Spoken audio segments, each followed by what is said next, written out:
Welcome to Say More from Boston Globe Opinion. I'm Jim Dow, opinion editor. Many novels take on the subject of the American dream. My guest today has been exploring it her whole career. Gish Jen is a writer who lives in Cambridge. She has written 6 novels, 2 collections of short stories, and 2 nonfiction books. Her most recent novel straddles truth and fiction and is her most personal yet. It's called Bad, Bad Girl. It follows her mother's story, from China to America, tracing the gulf between 2 very different countries and between 2 generations who don't fully understand each other. I couldn't put it down. Welcome, Gish. It's a pleasure to be here. So you open your book with sort of a rolling of your eyes at the premise of writing about your mother. Maybe because it's a common theme in lots of novels, but you pushed ahead anyway and you did it in an unusual way. Talk about why you decided to write this book now about your mother. Well, what happened is that my mother died during COVID. I was overcome with grief. And frankly, I just really couldn't write about anything else. I really couldn't work. In a general kind of way, my habit is to sit down in front of a keyboard every day. So I would still do that. But nothing was coming out. And I found myself writing to my mother. And of course, my mother, being my mother, she started answering. And it soon became apparent to me that this was just such a large subject. It was just as if some very large animal had plopped itself on a train track in front of you. There's just no getting around it. It was there. So I felt that I had to deal with it in some way. And in the beginning, I started to think, well, I should really write a memoir because I had a very difficult relationship with my mother. And I thought, I really want to understand, why was she this way, And as I started my memoir, which is really for myself and my children who had also had a bad relationship with her, I started to write it. And I just kind of gave the facts as I understood them. And my kids read the first part of it, which is about her losing her nanny when she was 7. She was very, very close to this nursemaid, very close. And so really the nanny was her real mother. And the nanny was summarily fired when she was 7. This is clearly the most traumatic thing that had ever happened to her. So when my mother told me about this, she was 92. And even at 92, she started crying. My mother never cried. But when I wrote it down, just kind of the facts of the story, my kids read it and they went, oh, that's too bad. They didn't really have the big visceral reaction. Is that why you decided to mix fiction with your memoir? Exactly. Because they didn't really react very strongly, I thought, let me try this as fiction. And so I made up a nursemaid, In fact, we know nothing about the nursemaid. We don't even know her name, right? We know nothing, absolutely nothing about her. I made up this rambunctious young girl, as I imagined my mother must have been. Yeah. I gave her a relationship to her mother. All I really knew was that her mother was not very kind to her and that her mother was greatly preoccupied with whether she was marriageable or not. Yeah. So I knew a few things. But of course, everything that you read, I wasn't there. It's all made up. Yeah. But what I found was that, the results of this little experiment were highly successful. So when I showed the fictionalized version to my kids, even though they knew it was fictionalized, they knew that none of that had really happened. Right. But they had the real reaction that they should have had to begin with. Yeah, they had the emotional reaction that I wanted them to have.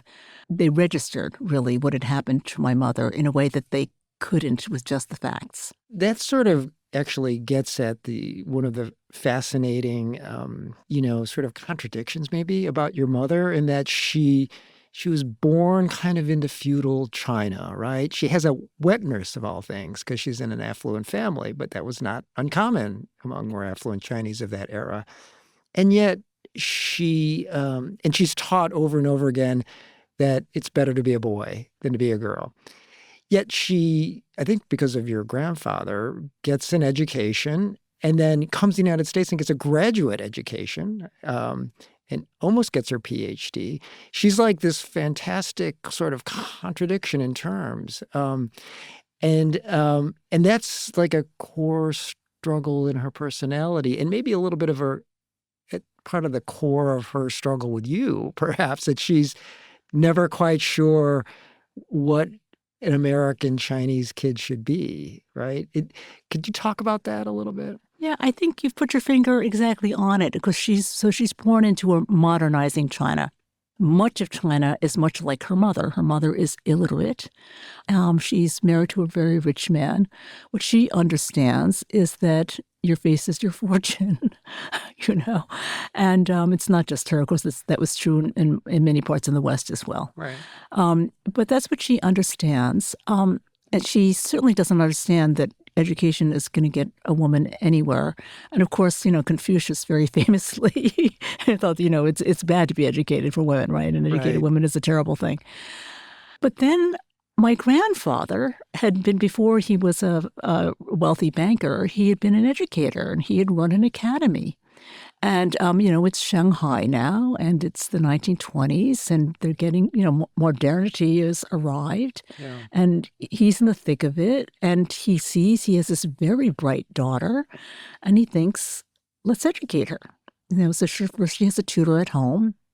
And then a bunch of nuns opened this international school, in Shanghai. And of course, it's also part of their set, in other words, the wealthy people are sending their kids to the school.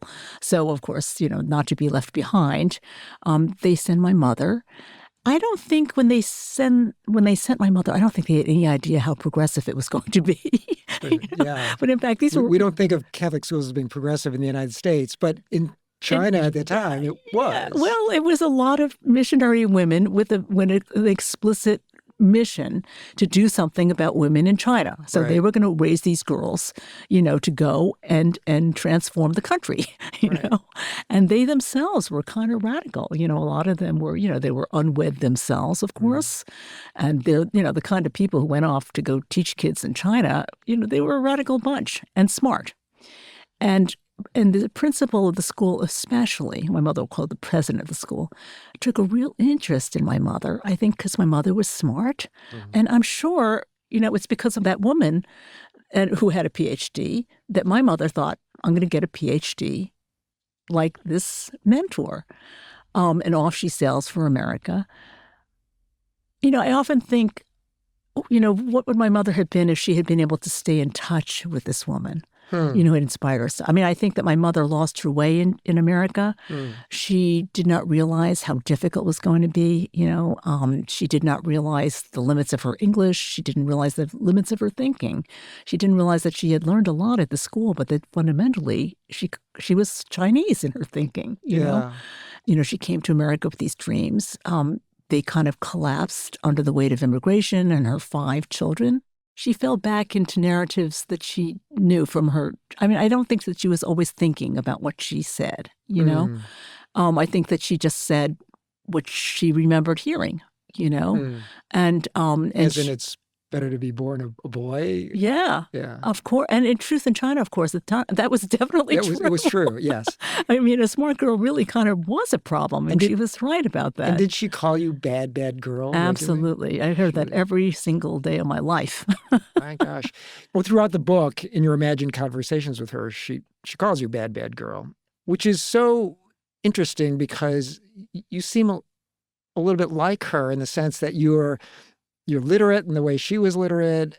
She was kind of rambunctious as a young person. It sounds like you were pretty rambunctious. And yet she didn't see herself in you? Or did she? Why do you think she struggled to love you as much as your siblings, despite all your great success? Is it because you were a smart ass, that you were too American, or maybe too Chinese? What are your thoughts on that? It's complicated. I think that, there were many reasons, starting with the fact that I looked like her mother who had rejected her. And so, we were off to a bad start. I think she did sort of see her rejected self in me. Do you know what I mean? It's kind of the way that people will. I mean, mothers and daughters, it is a little bit complicated because it's very hard to know where you stop and the daughter begins. I think, in fact, it's one of the, it's one of the great challenges of being a mother to understand your daughter is not you. Right. They're really not you. And they're not going to grow up to be you. They are not you, and they are not going to be you. And, we understand that with our sons much more easily than we do with our daughters, I think.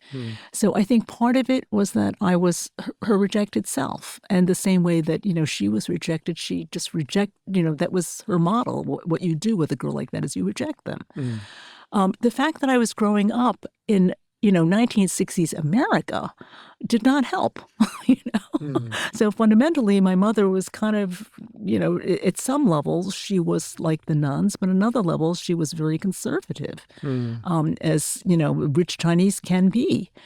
And, and there I am. When they moved to Scarsdale, New York, I think they thought, the schools to be more disciplined, right? And they really make these kids study. And it was the opposite. It was like Scarsdale, New York was like, it was like Berkeley, California. I mean, it's like, it's very, very progressive. So, we're just like, you don't have to sit in a seat if you don't want to, wander around from station to station, figure out what you like, you could, I mean, right? This is not at all. And also, very significantly, the whole idea of protesting is very foundational. It's 1967, 1968. We're all protesting. Right. This is, Scarsdale is right outside of New York. A lot of kids are very tied into Columbia, which is the center of student activism. Yeah. And we're all very aware of what's going on. From a Chinese woman's point of view, this was just chaos. A disaster. Yeah. It was just a disaster. And I was I'm very open to all those things. Like, I loved it all, naturally. And the more I loved it, the more trouble she had with me. Got it. Interesting.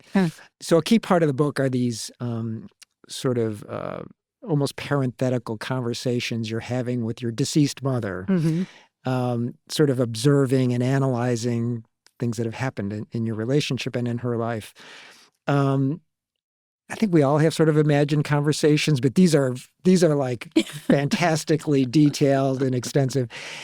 Did you have those kinds of conversations in real life, even before she died, with her? Or was that something that just happened as part of this book? It really happened as part of this book. So in real life, we would never have had these conversations. Right. But it is true that it seems that I like to talk to the dead. I just noticed this because, in World in Town, an earlier novel, I have my protagonist, who's a 68-year-old widow, but talk to her husband and her best friend, like, all the time.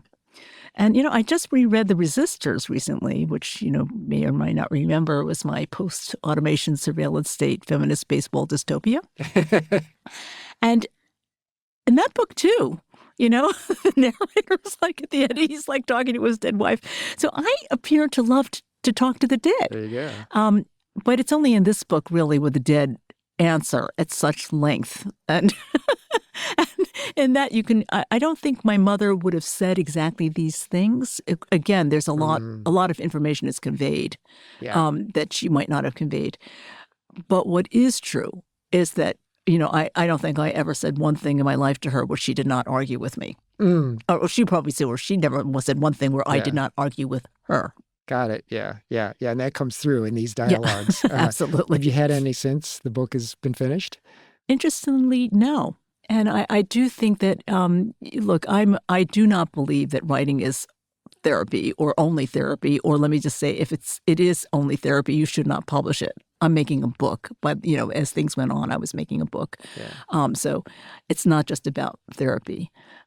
But it is also true, though, that over the course of, really thinking about my mother's life and really working things through, that, I've made my peace with her, in a way that I don't think I could have had I not written this book. More of my conversation with Gish Jen after a short break.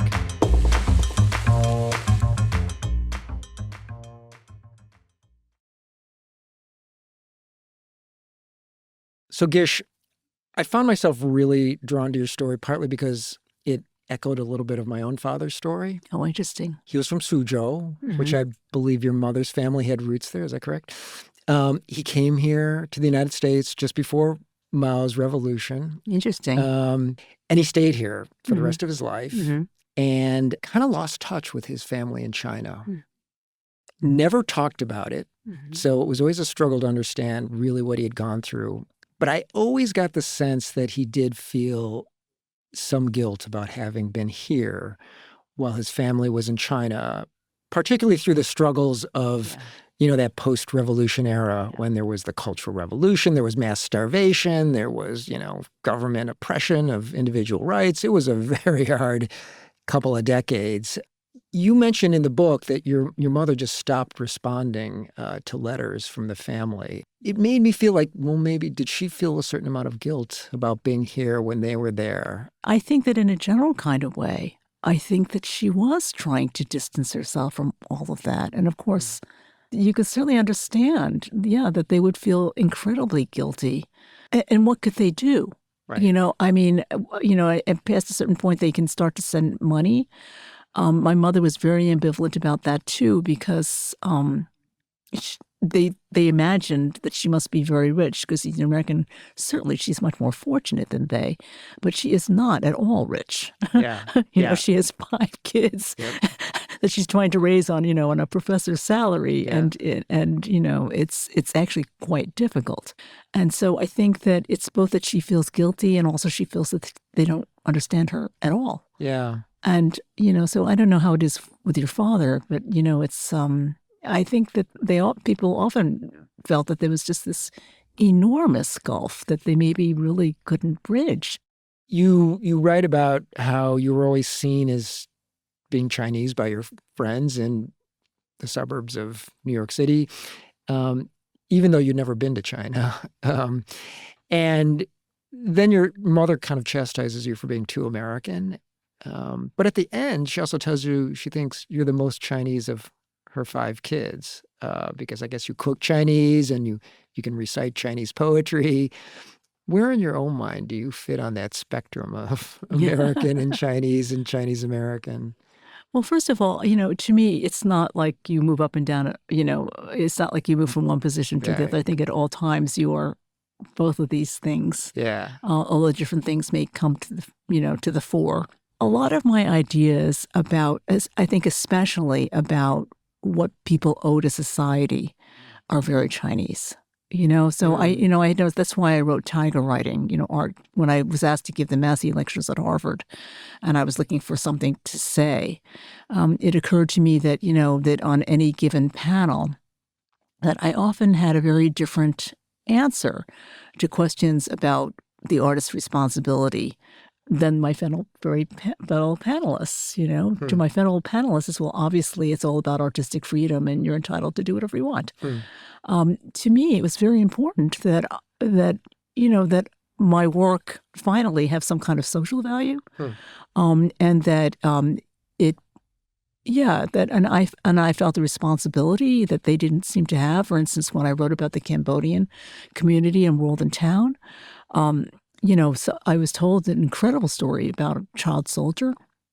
And of course, I knew that I could use that. And he had told me, he knew he's being interviewed. But I didn't use it. I didn't use it because I felt that, that it was appropriation of some kind, and I didn't want to do that. But I do think that a lot of my fellow writers, I think, would have just written it up. And that's just a very big difference, between us. So I think that those ideas that you are both yourself and obviously doing your thing, but also that you're part of something larger, and and what the significance of that thing is actually matters. Yeah, I think in those ways, you can see the Chinese heritage, and you can see sort of a direct line to your parents and the absolutely, absolutely. So the whole matters. And somebody said to me, "You have so many characters. I mean, we have a through line, and you don't get lost. Right. It's not it's not like I lose track of what my story is, but there's a lot. There's a lot of extra stuff, and I think that that awareness of the whole, of the gestalt, I think that's my Asian roots showing, and I think maybe in that ability to keep my balance with so much else going on, that's probably the Asian American thing. You know what I mean? Where you have both the individualism and the collectivism, right? As I was reading this book, I was thinking about the American dream, this idea that if you're clever enough and work hard enough, you can get somewhere in this country, a classic sort of immigrant, dream for America. I'm just curious as to like why it remains such an important idea for you. And do you think that that sort of that concept of the American dream, which can be both a dream but also can crush people, remains such a powerful theme for you? You know, well, you read the newspaper. Yeah, I do. The future of the American dream is endlessly fascinating to us and of great interest and much suspense. So let's see what happens. So it's I think it's of very much of interest. Particular interest to me because I came into this country, or I grew up with this idea that this really was a kind of fantasy land. In the end, a lot of my interest in these things is also just a writerly interest. John Updike, who very kindly named me his successor for the 21st century. Really? At one point, yeah. Well, there was a magazine in the UK was doing a special at the turn of the millennium where they named figures who had been preeminent in their fields and their successors for the 21st century. So Twiggy was in there, and she named Kate Moss. and John Updike, to my incredible astonishment, named me. Wow. He complained that our picture was run very much smaller than Twiggy and Kate Moss. Funny. but and I often wonder, well, what could I possibly have in common with Updike, and why did he pick me? One thing that we share in common, besides the fact that he's so interested in sort of capturing what is this American thing, if you think about the Rabbit novels, right? It's very much an interest in chronicling America. But as a writer, he really believed that the best writing comes from a feeling of having a nose pressed to a glass, like you're looking at a window, and you're outside, but you're looking in with great attention. And that he believed that that's what makes not only you see everything, but makes everything live, right? So it's jumping off the page, and you can sort of see, well, why would I abandon that stance that came so naturally to me because of being Asian American, and in a world that was not predominantly that. Why, as a writer, why would I abandon that, right? Speaking of the Rabbit trilogy, they each of them cover a different decade, and Rabbit evolves, and so does the country across those decades. And it's a fascinating sort of portrait of not just this guy, but and his family, but also America. Have you done something similar in the books you've written, do you feel? And how has America, in the course of your decades-long career, changed, do you think? I've not done, a systematic study of America the way that Updike so brilliantly did, and also I don't think today, Rabbit is a kind of everyman. I don't think today the idea of there being an everyman that somehow represented America would fly at all, right? I mean, that's one thing, big thing that's changed. But certainly, the America in typical American is very different than the America in, say, The Love Wife, which closes with 9/11 and does ask the question, is the era of great American hospitality to immigrants over? I did ask that question with that book. Wow. So there's a change there. And of course, to flash forward to, say, The Resistors, well, now we're looking at a dystopia, Right. where, if some of the great segregation, of the earlier part of American history has finally been resolved, well, here it is back in force. And as for our ambivalence about immigrants, well, we have programs called Ship 'em Back. I'm so sorry to say I look at the news today and I'm thinking, oh my God, when everybody says that book is so prescient. When I wrote it, it was a dystopia, and I certainly hoped that these things would never come to pass. Do you think immigrants today are less likely to have that concept of the American dream that, say, the characters in a typical American had?